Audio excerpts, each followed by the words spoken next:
Alors, petit compte-rendu de la semaine, comme j'aime de temps en temps en faire, sur des mots-clés ou sur des situations. Mercredi dernier, avec mon ami le professeur Jacques Besson, docteur en psychiatrie et bien d'autres choses également, nous avons donné une conférence sur la conscience. Qu'est-ce que la conscience et qu'est-ce que être en conscience? Et pour faire suite aussi à différentes situations vécues par différentes personnes, des situations familiales, des situations d'entreprise, eh bien j'ai relevé 4 expressions. Avoir raison, vouloir savoir, comprendre et être en conscience. Je ne sais pas si vous avez remarqué en ce moment, mais tout le monde veut avoir raison. Les égos dominent, tout le monde sait tout sur tout, les humains s'opposent, on nous divise, on nous monte les uns contre les autres, personne n'écoute personne. Il y a ceux qui savent, il y a ceux qui croient savoir, il y a ceux qui cherchent, qui fouillent, il y a ceux qui obéissent à ceux qui prétendent savoir, et ceux qui prétendent savoir, on en voit de plus en plus, qui ont appris par cœur un petit bout de texte et qui nous le récitent, notamment sur les médias mainstream. Et puis il y a les rebelles, en fait, qui s'informent, qui cherchent, qui fouillent. Où est-ce qu'ils fouillent, ces rebelles? Oh, tout simplement dans les poubelles des gros égos, dans les poubelles des sachants et des faux sachants. En fait, dans tout ce qui est une espèce de lumière aveuglante d'une réalité dérangeante. Parce que la majorité des humains ne veulent pas voir la réalité. Et la réalité, évidemment, c'est ce qui fait appel à notre conscience. Être en conscience, c'est être face à la réalité. Et la réalité, ce sont des faits tangibles. Ce ne sont pas des interprétations, ce ne sont pas des jugements, ce ne sont pas des émotions débordantes, ce sont des faits tangibles.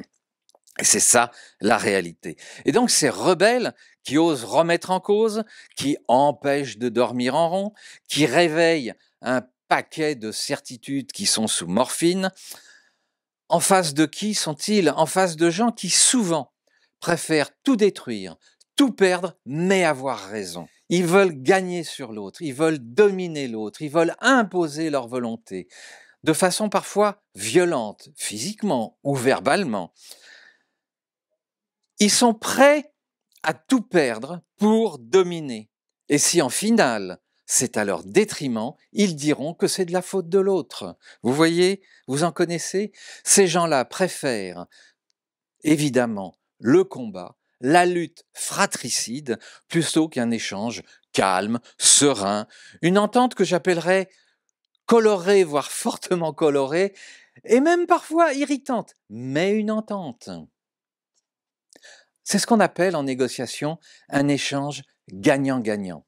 Or, aujourd'hui, nous sommes dans des échanges perdant-perdant ou perdant-gagnant, celui qui veut gagner au détriment de l'autre et qui est même ravi, ça nourrit, comme je le dis souvent, sa pathologie, d'avoir gagné sur l'autre et de voir l'autre perdre. Et on va où comme ça?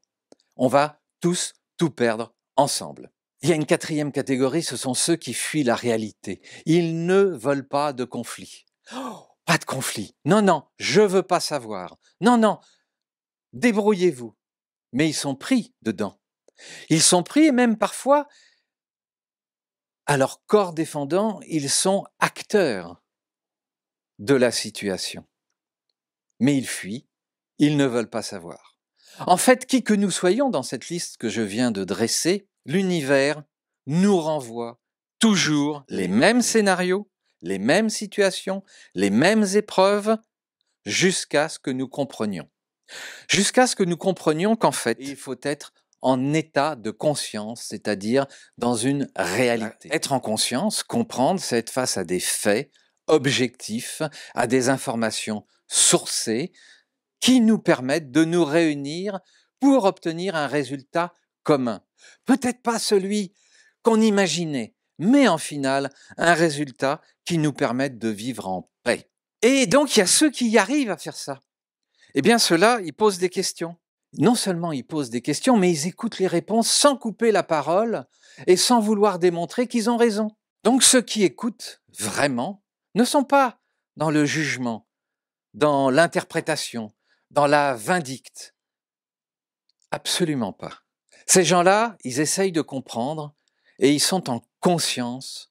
En fait, ils sont dans le respect de leurs valeurs. Ils ont une posture, une rigueur par rapport à leurs valeurs et ils n'en démordent pas. Ils sont prêts à évoluer. Encore faut-il qu'on leur donne des arguments. Encore faut-il qu'ils n'aient pas l'impression qu'on cherche à les écraser, à les dominer. C'est ce qu'on appelle le respect, en fait. Le respect de soi. Comprendre, être en état de conscience, c'est ça, se respecter. Le reste, c'est de la bullshit, c'est de la manipulation, c'est...